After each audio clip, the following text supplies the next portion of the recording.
A graça e a paz do Senhor. Como vai, irmãos? Tudo bem? Gravando mais um áudio aqui, um estudo sobre Israel. Israel continua ainda estar no centro do coração de Deus, dos planos de Deus, daquilo que Deus tem para fazer ainda? Ou será que Deus se voltou contra Israel? Deus esqueceu Israel? Deus substituiu a nação de Israel pela igreja? O que vocês acham? Esse é um estudo longo, mas eu vou tentar simplificar ao máximo aqui, com textos pontuais aqui, para ficar bem objetivo. Vamos lá, sem delongas, vamos pegar aqui um texto importante. Romanos capítulo 11, o apóstolo Paulo faz a seguinte pergunta, no verso 1. Digo, pois, porventura rejeitou Deus o seu povo? De modo nenhum. Porque também eu sou israelita, de descendência de Abraão, da tribo de Benjamim. Veja só que interessante. O apóstolo cita Abraão. Quando vai falar de Israel, é quase que obrigatório citar Abraão, né? Porque a primeira promessa foi feita a Abraão. Então, já começa por aí, né? O trato de Deus com Israel tem a ver com a promessa que Deus fez um dia para Abraão. Nós vamos ver isso rapidamente. Verso 2. Deus não rejeitou o seu povo, que antes conheceu. Ou não sabeis o que a Escritura diz de Elias, como fala a Deus contra Israel, dizendo: Senhor, mataram os teus profetas, derrubaram os teus altares, e só eu fiquei, e buscam a minha alma? Mas o que lhe diz a resposta divina? Reservei para mim 7.000 homens que não se dobraram os joelhos a Baal. Assim, pois, também, agora neste tempo, ficou um remanescente segundo a eleição da graça. Mas se é por graça, já não é pelas obras. De outra maneira, a graça já não é graça. Se, porém, é pelas obras, já não é mais graça. De outra maneira, a obra já não é obra. Pois que, o que Israel buscava não alcançou, mas os eleitos o alcançaram, e os outros foram endurecidos. Como está escrito, Deus lhe deu espírito de profundo sono, olhos para não verem e ouvidos para não ouvirem, até o dia de hoje. O verso 9 aqui. E Davi diz: torne-se-lhes a sua mesa em laço, em armadilha, e em tropeço por sua retribuição. 10. Escureceram-se-lhes os olhos para não verem, e encurvaram-se-lhes continuamente as costas. Digo, pois, porventura tropeçaram para que caíssem? De modo nenhum, mas pela sua queda veio a salvação aos gentios, para os incitar à emulação. Olha só, houve um período de queda para a nação de Israel, e esse período, que o apóstolo está dizendo, que foi para que os gentios pudessem crer, né? Essa queda de Israel tem um propósito. O endurecimento veio em parte a Israel para que os gentios pudessem entrar também na promessa de Abraão, também fossem co-participantes dessa promessa. Vamos lá, quer ver que o apóstolo vai continuar aqui no verso 12. E se a sua queda é a riqueza do mundo, e a sua diminuição a riqueza dos gentios, quanto mais a sua plenitude. 13. Porque convosco falo, gentios, que se enquanto for apóstolo dos gentios, exalto o meu ministério. 14. Para ver se de alguma maneira posso incitar a emulação os da minha carne e salvar alguns deles. Porque se a rejeição e a reconciliação do mundo é a reconciliação do mundo, qual será a sua admissão senão a vida dentre os mortos? Olha só, o apóstolo está falando aqui da ressurreição dos mortos. Então vamos se ater a isso aqui, porque isso aqui vai ser muito importante daqui a pouco, na hora que eu for falar desse contexto da vinda do Senhor, da ressurreição dos mortos, quando Israel, né, vai ver o Senhor vindo nos ares, né? Vai ver o Senhor vindo nos ares. Nós vamos ler esses textos daqui a pouquinho. E se as primícias são santas, também a massa o é. E se a raiz é santa, também os ramos o são. E se alguns dos ramos foram quebrados, e tu, sendo zambujeiro, fosse enxertado em lugar deles e feito participante da raiz e da seiva da oliveira. Então, quer dizer, o zambujeiro, na verdade, ele é uma oliveira, só que uma oliveira é chamada de oliveira brava, né? É aquela oliveira que nasce naturalmente, né? Sem ninguém ter plantado, sem ter o cultivo dessa oliveira. Ele está falando que a oliveira, a diferença da oliveira é que a oliveira foi cultivada. Então, quer dizer, Deus cultivou Israel.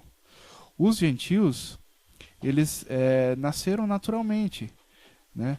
Quer dizer, quando chegou o evangelho para os gentios, eles os aceitaram, mas primeiro veio o evangelho aos judeus, né? Primeiro foi anunciado o evangelho aos judeus, né? Jesus nasceu em Israel. Jesus nasceu em Belém, a cidade ao lado de Jerusalém. Então, quer dizer, a salvação, como diz o mestre, né, a salvação vem dos judeus, porque Jesus veio dos judeus. Jesus é filho, segundo a carne, também de Abraão, né? E claro, pela fé também, nós todos somos inclusos nessa promessa. Mas primeiro essa promessa veio a Israel. Eles são os herdeiros dessa promessa e nós somos co-participantes dessa promessa.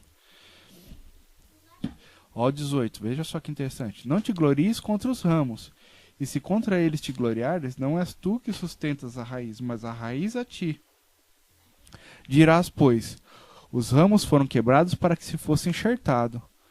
Está bem, pela sua incredulidade foram quebrados, e tu estás em pé pela fé. Então não te ensoberbeças, mas teme. Porque se Deus não poupou os ramos naturais, teme que não te poupe a ti também. Veja só, o que o apóstolo está dizendo aqui? Que a nação de Israel, os judeus, eles são os ramos naturais, né? E nós fomos os ramos que nós, gentios, fomos enxertados nessa oliveira. E a raiz é o próprio Cristo, é o próprio Deus. Nós fomos enxertados nessa raiz, né? Então, quer dizer, eles naturalmente deveriam se dar bem nessa, mas pela incredulidade eles foram cortados. Mas esse corte foi por algum tempo. Mas depois eles vão ser reenxertados. Olha só que interessante. No verso 22, ó. Considera, pois, a bondade e a severidade de Deus, para que com os que caíram, severidade, para contigo, benignidade, se permaneceres na sua benignidade. De outra maneira, também tu serás cortado. Tá vendo? A mesma advertência que serve para Israel, serve para nós também, gentios. Tá? Nós também podemos ser cortados como Israel também foi, por incredulidade. 23. E também eles, se não permanecerem na incredulidade, serão enxertados, porque poderoso é Deus para tornar a enxertar. Porque se tu fosses cortado natural, zambujeiro, e contra a natureza, enxertado na boa oliveira, quanto mais esses que são naturais serão enxertados na própria oliveira. Então eles vão ser reenxertados. Porque não quero, irmãos, que ignoreis este mistério, para que não presumais de vós mesmos. Eu estou no verso 25. Que o endurecimento vem em parte sobre Israel, até que a plenitude dos gentios haja entrado. Então, quer dizer, tem um tempo determinado para que os gentios entrem, tá bom? Esse tempo é o que nós estamos vivendo hoje. Esse é o tempo chamado de plenitude dos gentios, tempo dos gentios. Mas quando que vai se cumprir esse tempo? Quando o último gentio entrar na oliveira, fizer parte do corpo de Cristo. Aí o que vai acontecer? Deus vai se voltar de novo para Israel. Olha só o 26, que interessante. E assim todo Israel será salvo, como está escrito, de Sião virá o libertador, e desviará de Jacó as impiedades. E esta será a minha aliança com eles, quando eu tirar os seus pecados. Olha só que interessante, o 27. Ó. Mas não Deus, ele não é um Deus de duas palavras, irmãos. Não é que ele trata a igreja de um jeito e Israel de outro. A igreja ele trata pela fé, Israel não. Israel é pela carne porque eles são filhos de Abraão. Não é isso. Não é isso. Da mesma maneira que Deus salva gentios e judeus formando um só corpo, que é a igreja, Deus vai tratar da mesma maneira com a nação de Israel. Eles também vão ser reenxertados nessa boa oliveira. Eles vão estar debaixo do plano de Deus, mas eles vão entrar pela fé também. Tá? Mas quando que vai acontecer isso? Quando eles aceitarem Yeshua HaMashiach, né? Para nós, cristãos ocidentais, nós chamamos de Jesus Cristo, né? Eles chamam de Yeshua. Só que eles negam que Yeshua seja o Hamashia, que Yeshua seja o Messias, o Mashiach. Não é isso? Mas eles vão reconhecer que Yeshua é o Mashiach quando eles virem ele vindo em glória, vindo nos ares. Finalmente eles vão entender isso. Isso a gente teria que estudar com mais profundidade as profecias. Eu vou pegar alguns textos só para ilustrar o que eu estou falando aqui, para mostrar o que eu estou falando. Mas isso merece um estudo mais aprofundado ainda. Vou pegar aqui, vamos continuar aqui. 28. Assim que, quanto ao evangelho, são inimigos por causa de vós, mas quanto à eleição, amados por causa dos pais. Que pais são esses? Abraão, Isaque e Jacó. Então, quer dizer, Deus fez uma promessa, um pacto com Abraão, ele renovou esse pacto com Isaque e reforçou mais ainda esse pacto com Jacó, mudando o nome de Jacó. Jacó, que significa enganador, Deus mudou para Israel, que significa príncipe de Deus, né? Príncipe ou homem de Deus, príncipe de Deus. Então, quer dizer, a nação de Israel, na verdade, é o nome que Deus deu para Jacó. Deus mudou o nome de Jacó para Israel. Israel, em hebraico. Deus mudou o nome dele. Então, Deus tem um pacto com Jacó. Eu vou pegar aqui outros textos para a gente começar a clarear mais um pouco disso aqui. Mas olha, só uma última observação sobre Romanos 11.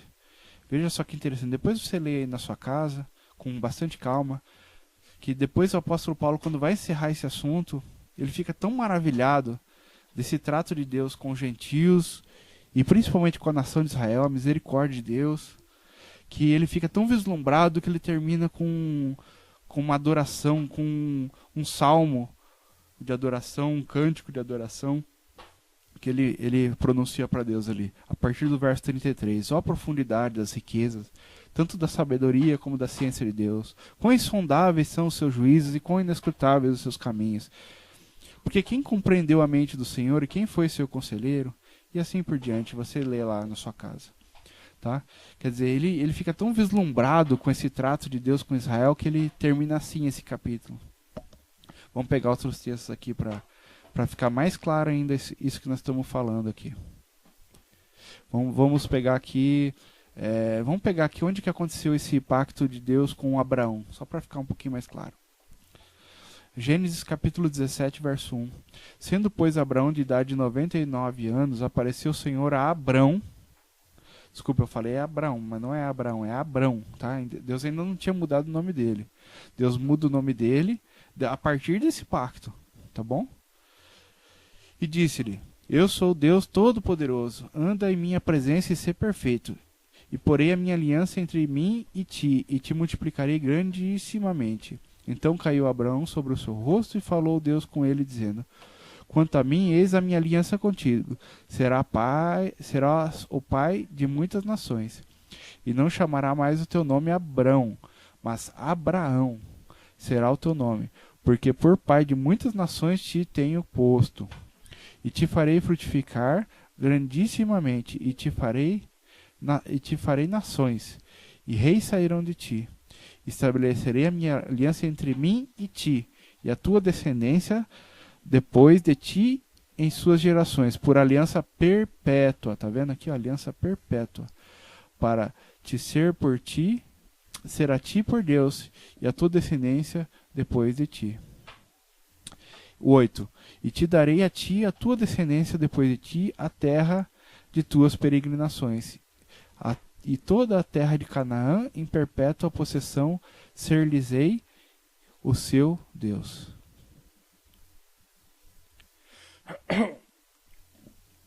Disse mais Deus a Abraão: Tu, porém, guardarás a minha aliança, e tu e a tua descendência depois de ti nas suas gerações. Esta é a minha aliança, que guardareis entre mim e vós, e a tua descendência depois de ti, que todo homem entre vós será circuncidado. E a circuncidares a carne de vosso prepúcio, e isso será por sinal de aliança entre mim e vós. E daí ele começa a falar da circuncisão, que deve ser feita ao 8º dia, enfim. Isso é claro que a circuncisão é um sinal na carne, e vocês sabem que o judeu carrega isso até hoje, ele tem um sinal na carne, né? Ao 8º dia o judeu ele é circuncidado, como uma demonstração dessa aliança, como uma marca na carne dessa aliança que Deus fez um dia com Abraão. O apóstolo Paulo trata disso em Gálatas, fala sobre a circuncisão, sobre a verdadeira circuncisão, que é a circuncisão de coração. Nós que somos filhos de Abraão pela fé, né? Porque Deus primeiro promete a Abraão ser pai de nações, então nós somos essas nações. Depois Deus promete a Abraão uma possessão aqui nessa terra, possessão mesmo, um local. Esse local é a terra de Canaã, que hoje nós conhecemos como Israel, né? Por isso que Israel voltou a ser nação em 1948, depois que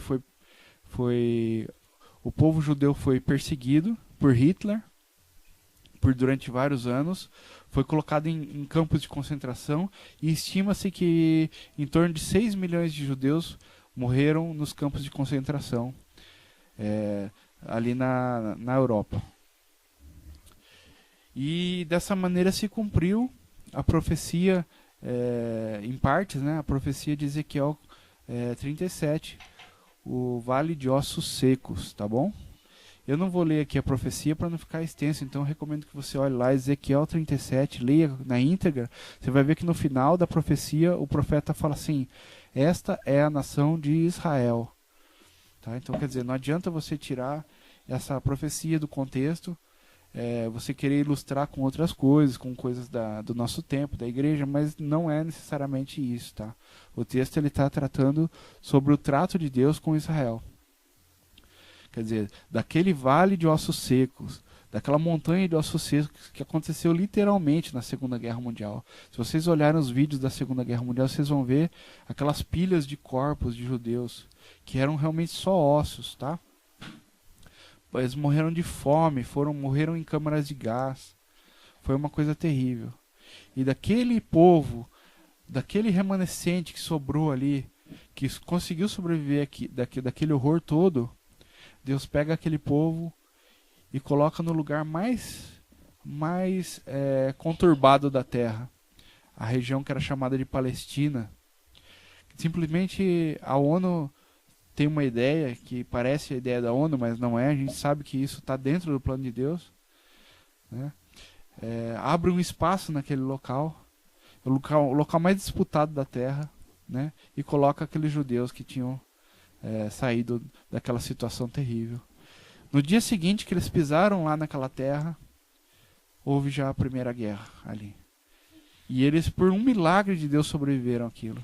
Em 1967 houve outra guerra, chamada Guerra dos 6 Dias. Esse número 6 é profético, irmãos, é profético. Outra hora eu vou falar sobre esse número 6, sobre os 6 dias, tá bom? Claro que o nome da guerra também não é à toa, tá certo? Essas coisas que acontecem em Israel, que vocês veem hoje, isso não é por acaso. Tá? Isso é algo que já estava profetizado. Quer dizer, daquela monte de ossos secos, Deus levantou um exército. Pode ver que Israel hoje é um dos exércitos mais poderosos da terra. Um país pequenininho, mas tem uma baita tecnologia. E dali se formou um exército muito poderoso. A inteligência israelita é muito grande. Quer dizer, então aquele exército criou-se músculos, né? Eles eram ossos, agora eles tornaram-se musculosos, como diz a profecia. Só que ainda não entrou o sopro de vida neles, né? Aí o profeta de novo vai profetizar, né? Deus fala assim: profetiza de novo, e assopra o sopro de vida neles, né? Aí vem o sopro e sopra. Aí eles ganham vida. Essa é outra etapa da profecia que ainda não se cumpriu. E é isso que o apóstolo Paulo está falando lá. Falando assim, que eles vão crer. Eles vão crer. Quer dizer, eles vão entrar também na oliveira de novo. Eles vão ser reenxertados, mas pela fé. Tá certo? É isso que vai acontecer. Eu vou ler um trecho aqui rapidinho do Salmo 105. Recomendo que você leia ele inteiro também. Também fala sobre esse acontecimento que eu estou narrando aqui, tá? Mas eu vou ler um pedacinho aqui para ficar mais claro. Salmo 105, versículo 5. Lembrai-vos das maravilhas que fez, dos seus prodígios e do seu juízo e da sua boca. Vós, sementes de Abraão, olha só, tá vendo? Suscitando a promessa a Abraão. E vós, semente de Abraão, seu servo, vós, filho de Jacó, seus escolhidos. Ele é o Senhor nosso Deus.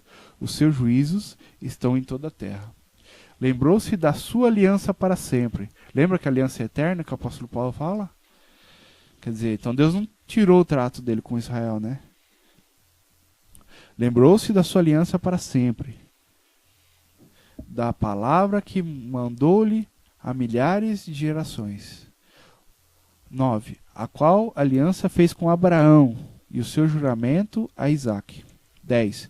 E confirmou mesmo a Jacó por lei e a Israel por aliança eterna, dizendo: a ti darei a terra de Canaã, a região da vossa herança. Tá vendo, irmãos? Aquela terra é a terra prometida a Israel. Por isso que é chamada de terra prometida. Deus prometeu aquilo como herança para sempre. Tá vendo? Então, o que nós vimos acontecer de 1948 para cá é o cumprimento da aliança. É o cumprimento de parte da promessa. Tá? Mas eles ainda precisam crer no Mashiach para receber vida, irmãos. Para receber vida. Vamos ver quando vai acontecer isso? Olha só que interessante. Mateus 24. Eu não vou ler o capítulo inteiro, ele é muito longo. É muito importante esse capítulo. Ele fala sobre a vinda do Senhor. Jesus começa a fazer um discurso aqui, mostrar os sinais que seriam da sua vinda, tal. Ele fala da revelação do anticristo a partir do verso 15 ali, né? Ele dá o grande sinal ali da abominação desoladora, do anticristo, tal. E ele vem numa progressiva, né?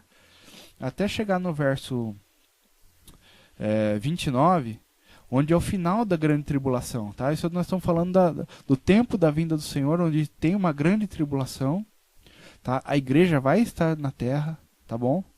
Essa história de que arrebatamento secreto, pré-tribulacionismo, isso daí, irmãos, não é real, tá? O texto aqui é bem claro, não vou focar nisso, eu tenho outro áudio falando sobre isso, outro vídeo. Mas eu quero mostrar para vocês aqui a partir do verso 29 para pegar o contexto que nós estamos falando. E logo depois da tribulação daqueles dias, o sol escurecerá, e a lua não dará sua luz. As estrelas cairão do céu e as potências do céu serão abaladas. Tá vendo? Então daqui já é no final da tribulação, logo após a tribulação daqueles dias. Verso 30. Então aparecerá no céu o sinal do Filho do Homem. E todas as tribos da terra se lamentarão, e verão o Filho do Homem vindo sobre as nuvens do céu com poder e grande glória. Quer dizer, quando o Senhor aparecer nos céus, as tribos da terra se lamentarão. Que tribos são essas? Você acha que aqui Deus está falando de tribo de índio? Não. Não é tribo de índio, não. Não é tribo de... nada disso. Não são povos nativos. O que está falando aqui é das tribos de Israel, que estão esparramadas pela terra. Sim, Israel foi reunida como nação, mas ainda existem muitos judeus que estão esparramados por toda a terra ainda. A grande maioria dos judeus ainda está em toda a terra. Quer dizer, então as tribos que estão ainda esparramadas por toda a terra, elas se lamentarão. Por que elas vão se lamentar? Qual o motivo da lamentação? Sabe por quê? Porque eles vão ver que aquele que eles transpassaram foi aqueles que eles transpassaram, que eles crucificaram, né? Que eles mataram o Filho de Deus. É aquele mesmo que depois eles vão vir descendo com poder e grande glória. Quer dizer, eles vão entender que eles crucificaram o Filho de Deus. Aquele Messias que eles tanto aguardavam e aguardam até hoje é aquele mesmo que um dia eles crucificaram. Vocês estão compreendendo agora, irmãos? Tá bom? Eu vou mostrar isso para vocês agora em um outro texto aqui, tá? Zacarias. Eu vou pegar aqui Zacarias. Profeta Zacarias. Profeta Zacarias, verso 13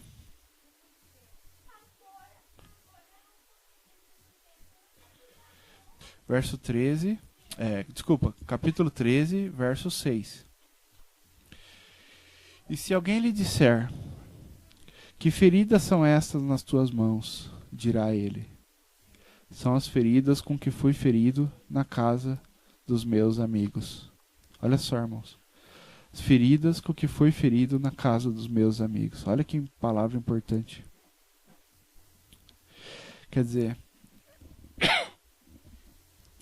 esse contexto aqui, irmão, é da vinda do Senhor. É claro que, se você olhar no verso 7 aqui, que ele fala assim, né? Ó espada, desperte-te contra o meu pastor e contra o homem que é meu companheiro. E diz o Senhor dos Exércitos: fere o pastor e espalhar-se-á as ovelhas, mas volverei a minha mão sobre os pequenos.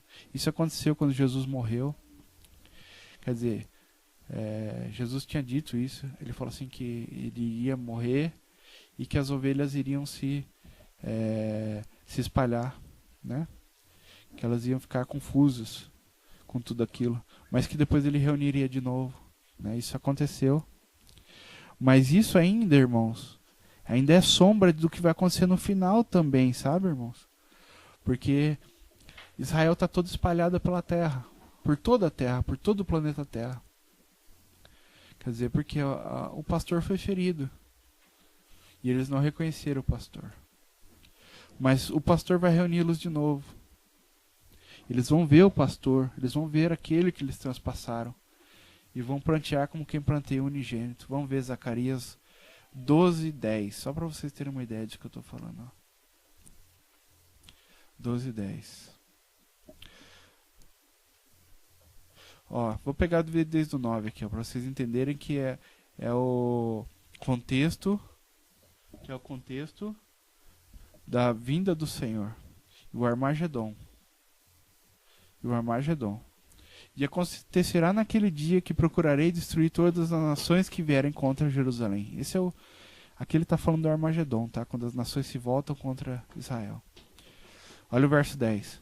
Mas sobre a casa de Davi e sobre os habitantes de Jerusalém derramarei o espírito de graça e de súplicas, e olharão para mim a quem transpassaram, e prantearão sobre ele, como quem pranteia pelo Filho unigênito. Quem que é o unigênito de Deus, irmãos?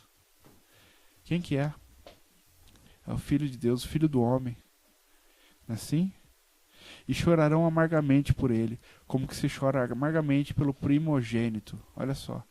Unigênito, primogênito. Quer dizer, eles vão reconhecer que Jesus é o unigênito de Deus, o único gerado de Deus. Mas como único gerado, depois vieram os outros filhos, nós. Quer dizer, ele se tornou primogênito. Ele era unigênito, ele se torna primogênito. Né? Eles vão prantear pelo primogênito. Vão chorar amargamente. 11. Naquele dia será grande o pranto em Jerusalém, como o pranto de Hadad-Rimon, no vale de Megido. Aqui, ó, tá vendo? O vale de Megido é na Armagedon. Megido é Armagedon.